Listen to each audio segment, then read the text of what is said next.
militia units in Concord.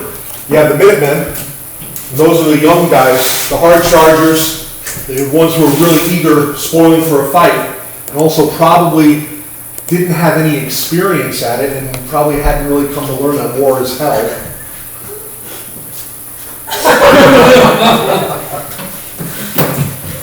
Michigan way.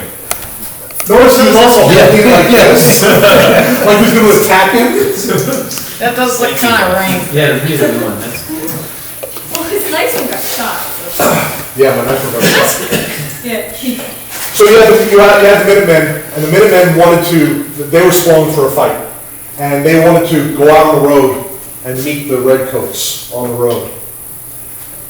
The regular militia, those are the older guys. Those are the guys who have probably been through at least one war and were a little bit more cautious. And they said, you know what, probably the best thing to do is just to stay in town and defend the town. The alarmless guys, the oldest guys there, who'd probably been through several wars, said, you know what, probably the best thing to do is to move completely out of town and keep the two armies separate so nothing bad could happen by mistake, and go up on the training hill up on Punkatossett Hill. So nobody could agree what to do, so in good New England fashion, they did all three things. The Minutemen went hard charging down the road towards Lexington. The militia stayed in Concord, and the alarm listers left town and went up on the training hill. Punkatossett Hill is about a half mile outside of town. The Minutemen go charging down the road, and by now the sun's up, so you can see, grab my prop. The sun is up, and they crest the hill, they get ready to take a position, and they see this red centipede coming towards them. 800 British soldiers, every one of them, with their nice shiny bayonet, a line probably a quarter mile long. And those Minutemen probably are starting to have second thoughts, saying, you know what, that probably wasn't the smartest idea in the world. But they want to try to save face, and so what they do is they stay in formation, they turn around with fife and drum, and they march back towards town. They say, holy crap, and run back into town. They actually marched in proper order with fife and drum, so they almost led the British column into Concord. Once they get into town, the Minutemen and the regulars figure that those alarmless guys probably had the best idea, and we should probably all skedaddle. So the Minutemen and the regular militia also head off now to Punkatossett Hill. Colonel Smith leads his men into Concord, and because of loyalist Tories or spies or whatever you would like to call them, they have lists of all of the supplies, arms, powder, anything that could be used to support an army. And so Colonel Barrett divvies up his men to start searching the town and holding some bridges. So what he does is he sends one company of men down to the South Bridge, which is on the south end of town here. He sends 3 companies of men to hold the North Bridge, and he also has intelligence that there's a lot of military supplies out at Barrett's farm. So he dispatches 4 companies of men to go across the Old North Bridge and out to Colonel Barrett's farm to confiscate or destroy any supplies that they may find out there. He leaves the Grenadiers and the Marines in town to start going house to house searching for supplies that they can confiscate and burn. They don't really find that much because 10 days earlier, Paul Revere had ridden out to Concord and warned the town that it was likely in the upcoming days that General Gage was going to be sending troops out on a powder raid towards Concord. So once they heard that alarm, they started moving supplies from where they had normally been stored. So the search really didn't uncover a lot. They found some spoons, they found some wood bowls, they found some flour.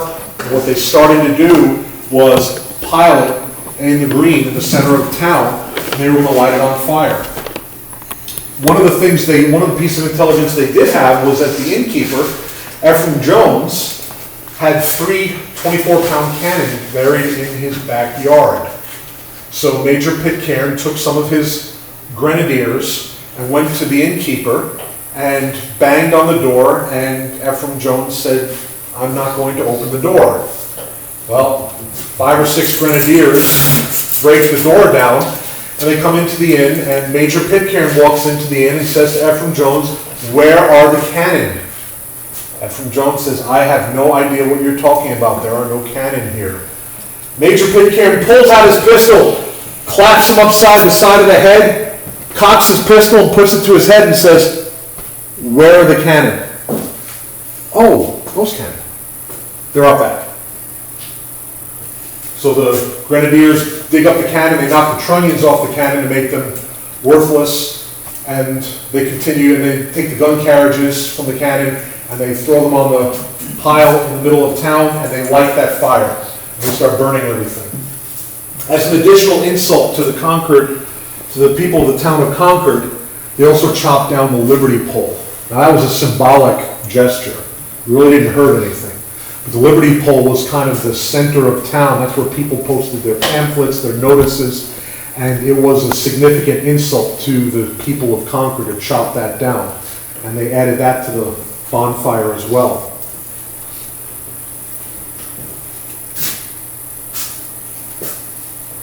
Going to take a little bit of a detour.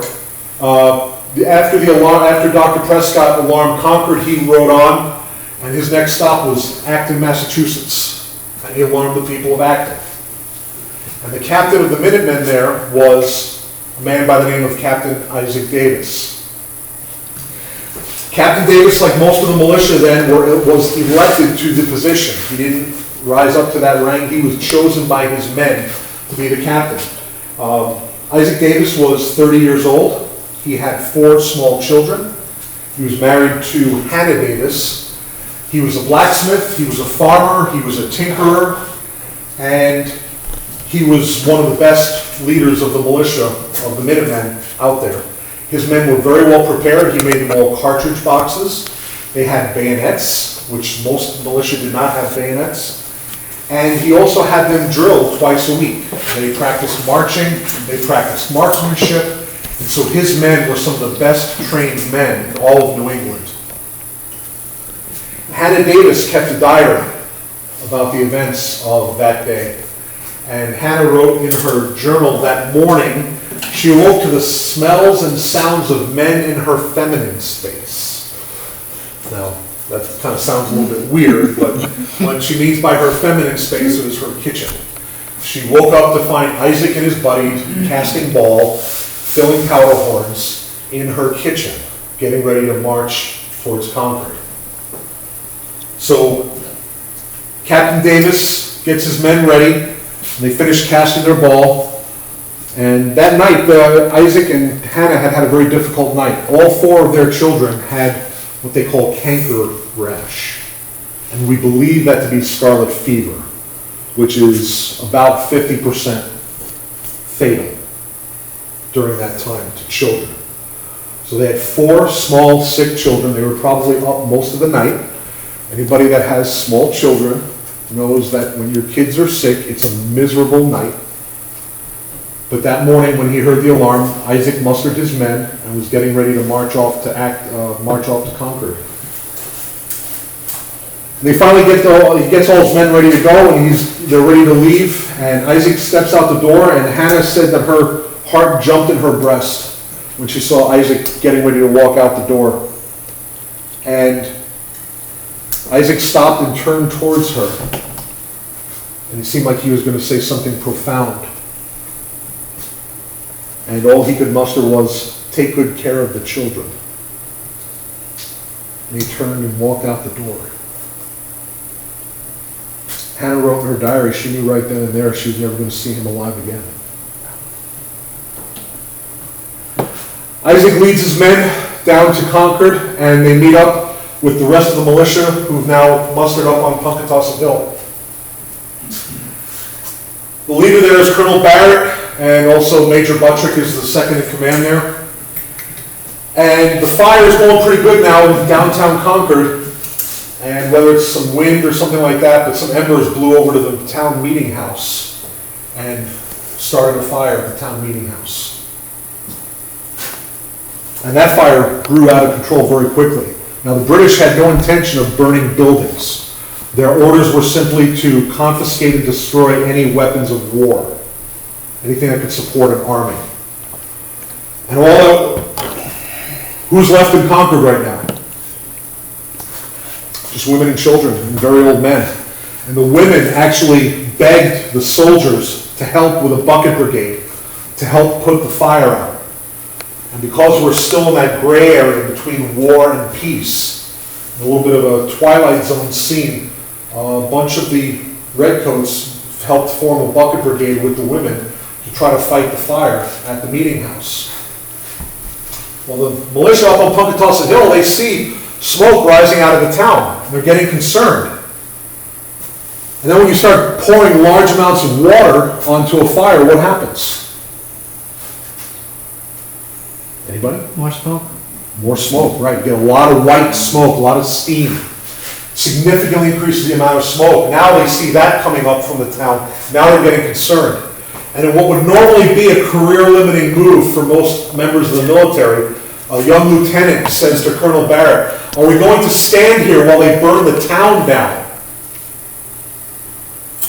Well, Colonel Barrett decides that they need to march down into town to make sure they don't burn the town down. Well, they need to cross the North Bridge to get into town. And so Colonel Barrett makes a decision that they're going to march down and asks for volunteers to who will lead them down towards the North Bridge.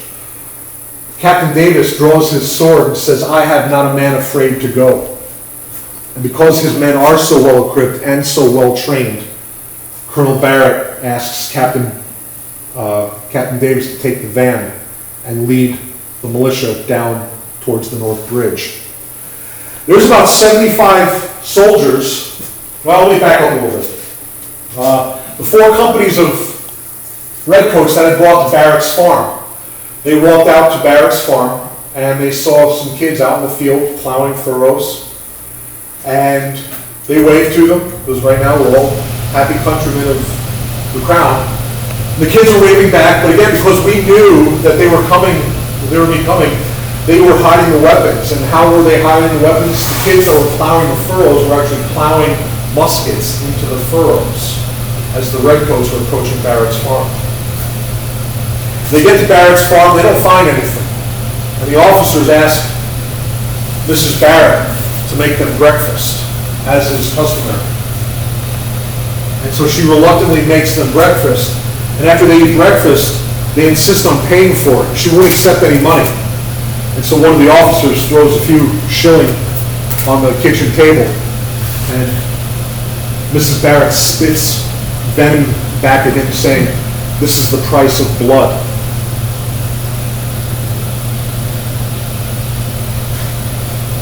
Captain Davis is leading the men down towards the North Bridge, and the reputation that the militia have with the British regulars is not a very good one. The regulars don't respect the militia. They think they're just a bunch of farmers, a bunch of guys with pitchforks, not a very professional army, and they have no respect for them. But when they see Captain Davis and his men marching in very regular formation, very high military precision, and they see that they're by now very much outnumbered. There's about 75 of them, and there's hundreds of militia now marching down from Punkatossa Hill.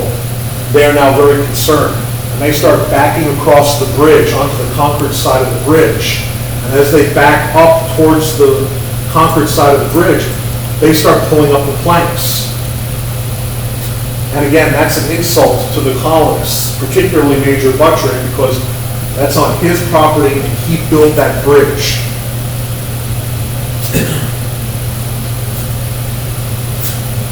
Captain Davis continues to lead the militia down towards the regulars on the Old North Bridge, and by now they're probably about 50 or 60 yards away as they're approaching the North Bridge. And the regulars pull back off the bridge and get into what we call a street fighting formation. They're being commanded by their officers there. And just like what happened at Lexington, a shot rings out. We don't know who fired the shot, but again, we know what happened afterwards. The redcoats fire a ragged volley at the militia approaching the North Bridge. Most of the shots went high, but not all of them. Captain Davis is shot right through the heart. Falls dead on the ground right there. His blood sprays on his compatriots marching with him. Another soldier from the militia goes down, taking a shot to the head. At that point, Major Buttrick yells an order, "Fire, fellow soldiers! For God's sake, fire!" And the militia returned fire. They returned accurate fire. They returned aimed fire. And because of those bright red coats of the officers, they are easy targets for the militia. And on the first volley from the militia, 4 of the 8 officers at the North Bridge are wounded and go down. Now, the British soldiers are not taught to think. They're taught to shoot quickly, and follow orders. And when half of the officers go down, it's like cutting the head off of a snake. The rest of the body doesn't know what to do. And the militia continue their onslaught. They reload, and they fire a second volley, and more redcoats go down. They reload, and they fire a third volley. And by now it's complete chaos. And the militia are completely stunned to see those redcoats turn tail and run back to Concord.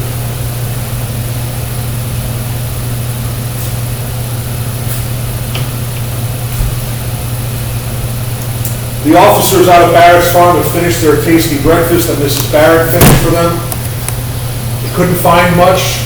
They were starting to march back towards the Old North Bridge when they heard these volleys of musket fire. And so now they're concerned that something bad is happening. So they pick up their pace and they start marching towards the North Bridge.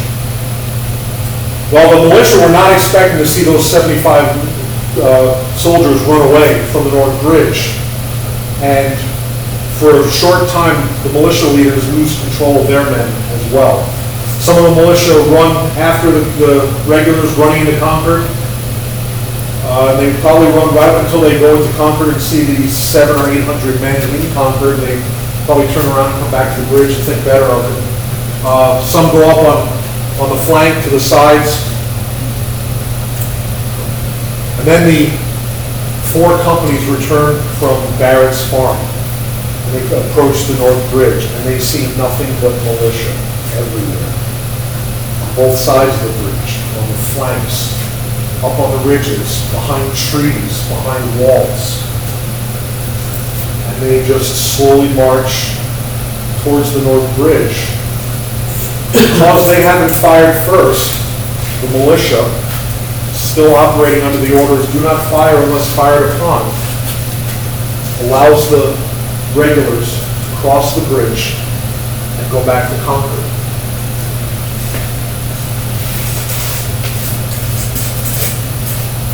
That's what we call the second strike of the match. If nothing else happened today, just like the Boston Massacre, there'd probably be some trials, there might be a few court-martials, there might be some hangings, but we would not be at war. We are still not yet at war with England. We will be soon. We'll hear about that at the third strike.